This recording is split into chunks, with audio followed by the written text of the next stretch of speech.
आज हम एक ऐसी कहानी पर बात कर रहे हैं जो सुनने में तो किसी फिल्म जैसी लगती है पर है बिल्कुल असली। हाँ, मतलब भारत के सबसे बड़े स्टार्स में से एक सलमान खान और उनकी जान पर खतरा, वो भी एक गैंगस्टर से।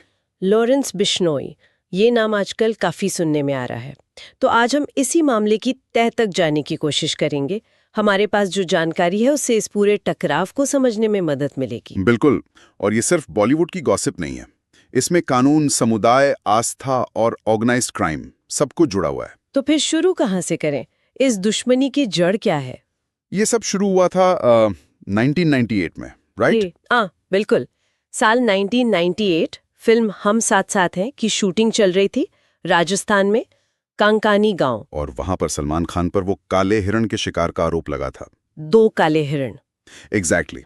और यहीं से मामला कॉम्प्लिकेटेड होता है, क्योंकि काला हिरण मतलब ब्लैक बग वो बिश्नोई समाज के लिए सिर्फ एक जानवर नहीं है। हाँ, मैंने पढ़ा है वो उसे बहुत पवित्र मानते हैं, अपने गुरु जंभेश्वर भगवान का रूप। सही, वो उसे परिवार का हिस्सा मानते हैं, उसकी पूजा करते हैं, पीढ़ियों से उसकी रक्षा करते आ रहे हैं।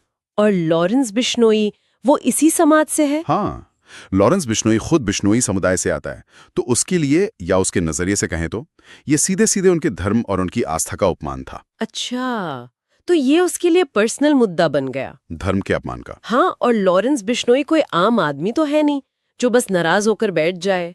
वो हरियाणा पंजाब का, आप कह सकते हैं कि कुख्यात गैंगस्टर है। नाम तो सुना है, उसका नेटवर्क भी काफी फैला हुआ बताते हैं, भले ही वो जेल में है अभी। बिल्कुल, यही तो बात है। वो अभी जेल में बंद है, लेकिन उसका गैंग, उसका नेटवर्क कई राज्यों में एक्टिव है और वो वहीं से ऑपरेट करता है। ये थोड़ा अजीब नहीं है?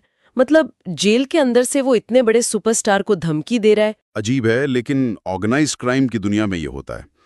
उसने सलमान को सीधी धमकी दी है इंटरव्यू में, कहा है कि तूने हमारे धर्म का अपमान किया है, तुझे छोड़ेंगे नहीं। सिर्फ धमकी ही नहीं, एक्शन भी लिया गया है ना। सलमान के घर के बाहर फायरिंग हुई थी मुंबई में। हाँ, गैलेक्सी अपार्टमेंट्स के बाहर।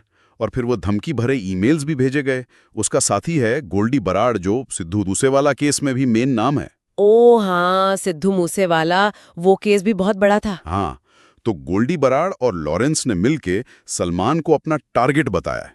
तो ये सिर्फ खोखली धमकी नहीं लग रही। यहाँ एक सवाल मेरे मन में आ रहा है, क्या ये वाकई सिर्फ 25 साल पुराने शिकार केस का बदला है, या फिर इसके पीछे कुछ और भी है, जैसे पब्लिसिटी, अपना दबदबा बनाना? ये बहुत वैलिड पॉइंट है।